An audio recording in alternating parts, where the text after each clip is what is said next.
Fala pessoal, o tema de hoje do nosso vídeo é trilema do consenso, e não vamos confundir com o trilema da blockchain, que é outra coisa. O trilema do consenso, ele visa tratar sobre segurança, vivacidade e tolerância a falhas.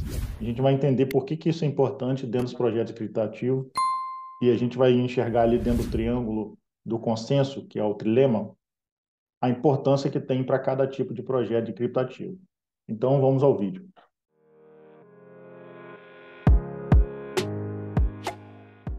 Então, pessoal, vamos tratar aqui sobre o trilema do consenso, como eu havia dito, e vamos dar um foco aí na segurança e na vivacidade, e vamos comparar ele aí com os consensos conhecidos aí como Proof of Work e Proof of Stake. O artigo básico que eu usei aqui para criar esse vídeo, né, esses slides, foi esse artigo aqui. Vamos deixar aqui no comentário também, aconselhei a todos a ler, porque tem mais coisas além do que eu falei aqui, mas aqui está bem a essência dele, tá? Bom, vamos dar uma olhadinha aqui no que é o trilema do consenso, o algoritmo de consenso versus os três principais propriedades, que é segurança, vivacidade e tolerância a falhas, especial aí conhecido como tolerância a falhas bizantinas, e vamos fazer aí, por finalmente, fazer uma comparação entre os dois algoritmos de consenso aí mais usados aí dentro dos projetos criptativos.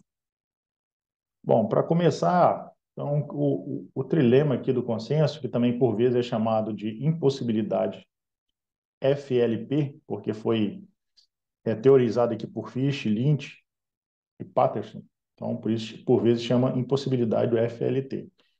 Mas por que essa impossibilidade, né? É justamente de você não conseguir, é muito parecido nesse caso aqui, é muito parecido com o trilema das blockchains, né? Do triângulo lá do trilema das blockchains, você só consegue atacar dois lados daquele triângulo e a ideia aqui é mesmo. Aqui a gente vai ver um triângulo logo na frente aqui, mas a ideia é o quê? Vai ter lá segurança, vivacidade e tolerância a falhas.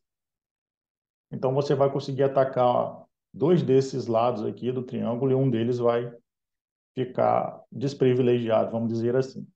Então, quando a gente fala de consenso, é importante também, né, que a gente está se referindo a obter em uma rede distribuída, no caso aqui, uma rede distribuída de processadores, nós ou parte para concordar com o valor. Você tem lá vários processadores, vários computadores, o nós, e a ideia é você concordar sobre um número específico. No caso aqui, a gente está falando de uma transação, tá? Então, vamos lá. Então, aqui já está o triângulo aqui do consenso, a gente vê que tem, a caso aqui, a segurança, traduzindo aí, né, vivacidade e tolerância à falha. É importante a gente observar aqui, né? Olha aqui os consensos, né, de qual lado que eles estão. Então, a gente olha aqui todos os algoritmos de Proof of Work, todos os protocolos aqui. E aqui também está o Gasper lá do Ethereum 2.0. Ele está desse lado do triângulo, né? Ele tá considerando aqui, como mais importante, a falha tolerância e a vivacidade. Já do outro lado, a gente vê que outros algoritmos, é o Tendermint, Hotstuff, PBFT, eles já estão considerando aqui mais a segurança e a tolerância à falha. E do outro lado da imagem, a gente vê outros projetos, projetos mais centralizados, que é o Hyperledger e o Corda. Então, esse aqui é o triângulo, tá? Esse é o triângulo que a gente vai vê-lo mais na frente de novo. Mas é importante entender, né, que aqui está do lado a gente tem, não necessariamente, né, só o Proof of Work desse lado, né? Mas os Proof of Work, eles tendem a considerar mais a vivacidade e a tolerância à falha do que a segurança, tá? A segurança aqui não tem a ver com a segurança do protocolo em si, tem a ver com a gente vai entender um pouquinho melhor, tem a ver com a velocidade, se o protocolo é determinístico ou probabilístico. A gente vai entender um pouquinho também. Aqui são protocolos ali de Proof of Stake. Então, pessoal, dentro ali do trilema do consenso, temos três variáveis, né? Segurança, vivacidade e tolerância, em especial aqui a tolerância que eles chamam de tolerância a falhas bizantinas. Então, quando a gente olha segurança, está falando ali, ó, segurança, também conhecida como finalidade, por vezes é conhecido como finalidade, chamada de finalidade. Vou tentar explicar para vocês aqui, para vocês entenderem por que que é chamado de finalidade também. Bom, um bloco que está sendo minerado deve permanecer ali como parte da blockchain final até ser aceito pela rede distribuída como verdadeiro bloco.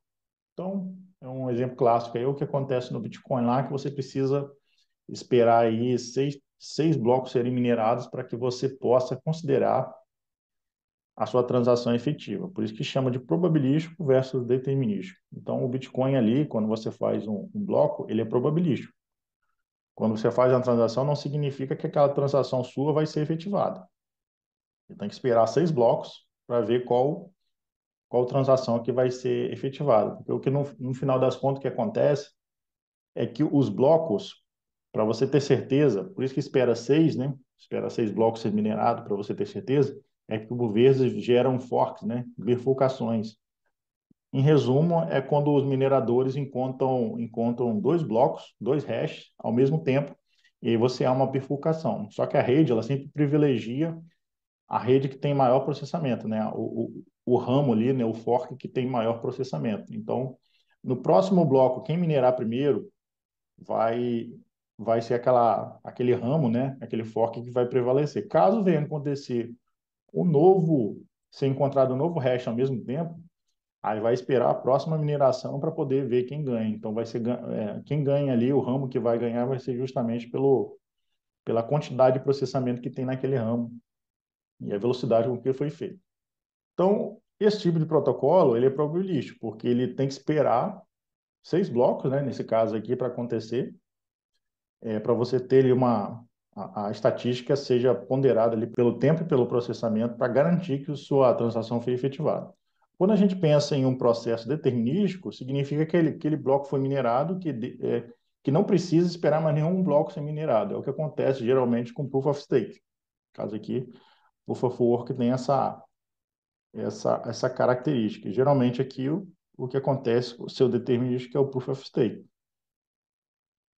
Justamente porque quem vai, em geral é assim, né? Quem vai minerar o próximo, quem vai validar o próximo bloco já é conhecido e não tem dúvida de como ele vai validar. Ele valida o bloco, acabou, não tem erro.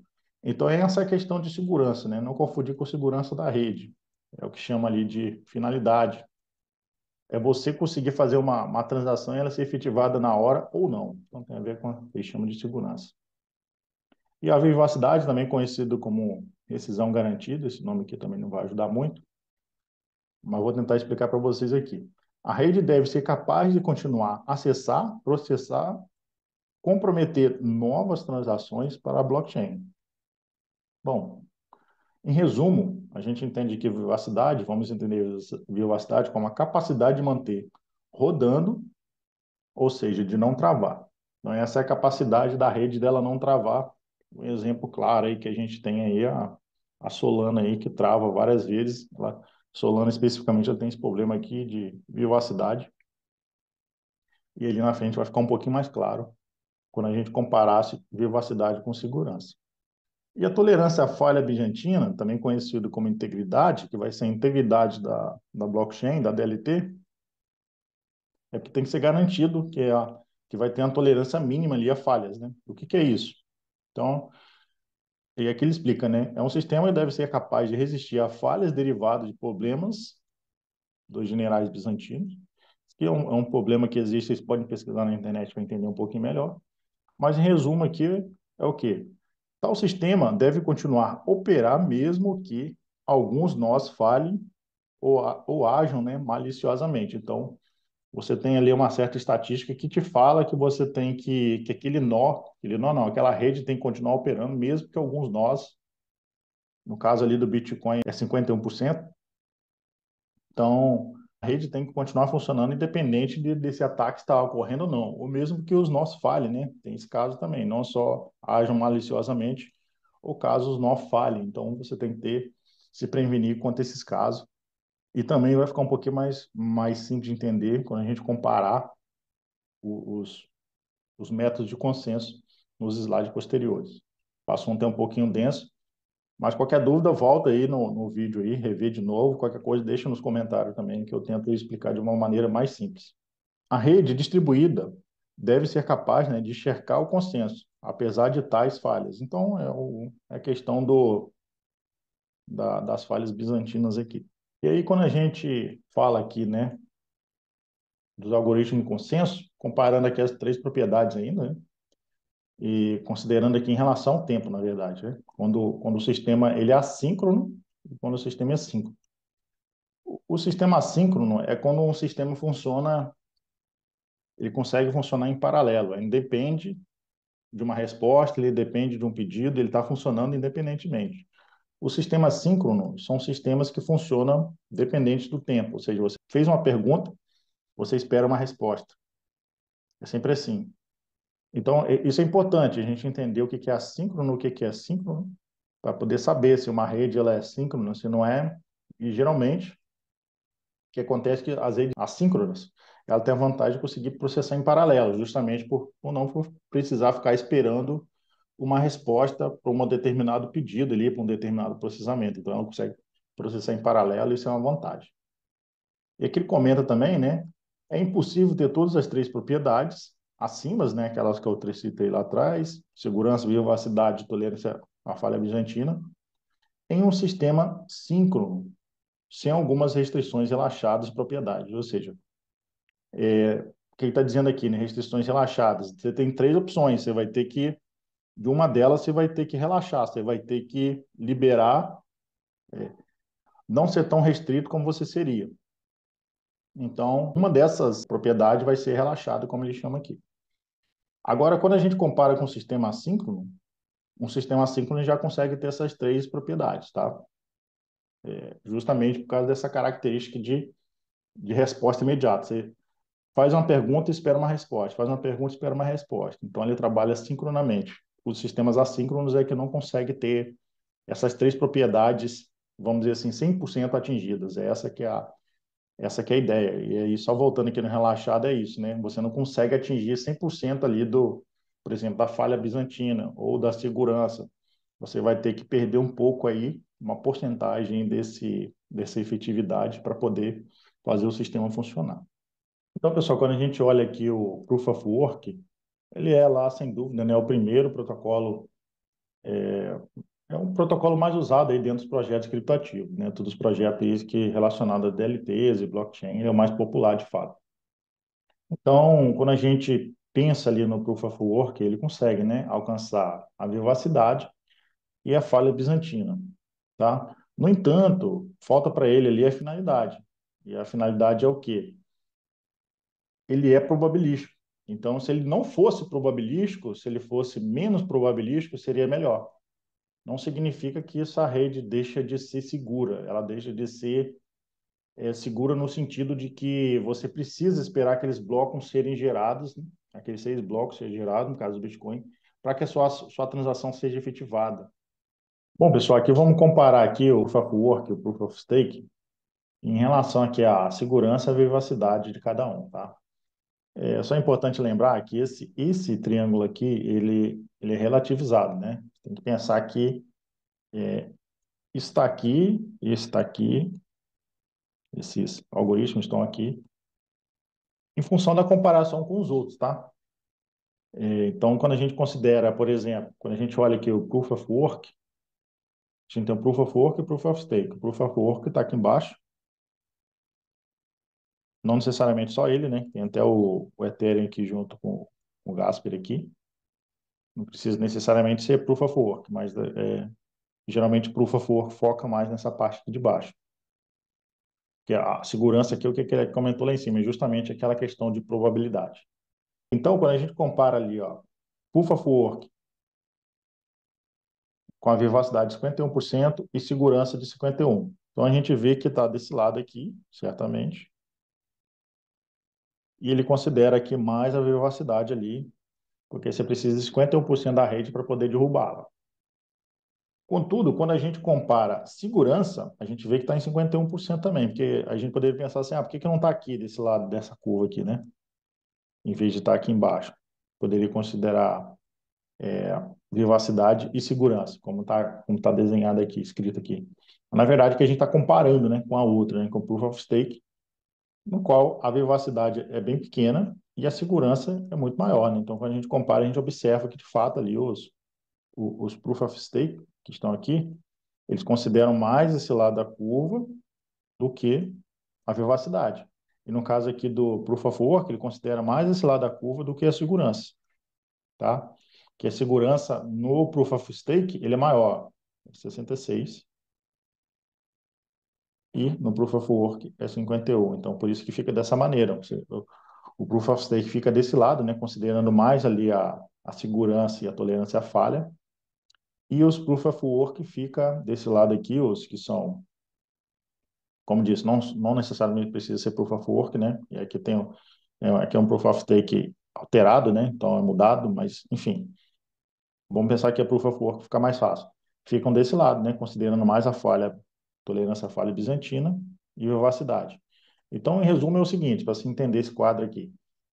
É muito mais fácil você derrubar uma rede com vivacidade menor, que essa que é a ideia. Você tem uma vivacidade.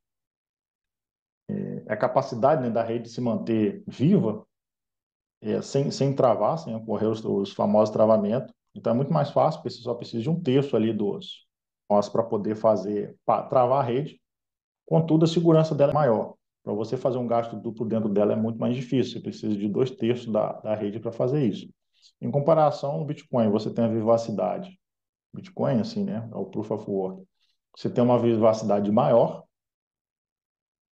e, no caso aqui, uma segurança menor, porque você precisa apenas de um meio para poder fazer esse ataque. Então, essas são as principais diferenças aí entre Proof of Stake e Proof of Work, considerando o triângulo aí do consenso.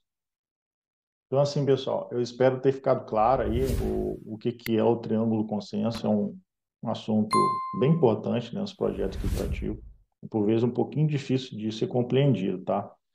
Eu acredito que consegui passar para vocês aqui o conteúdo. E caso tenha dúvida, deixe no comentário aí, beleza? Muito obrigado aí e até mais.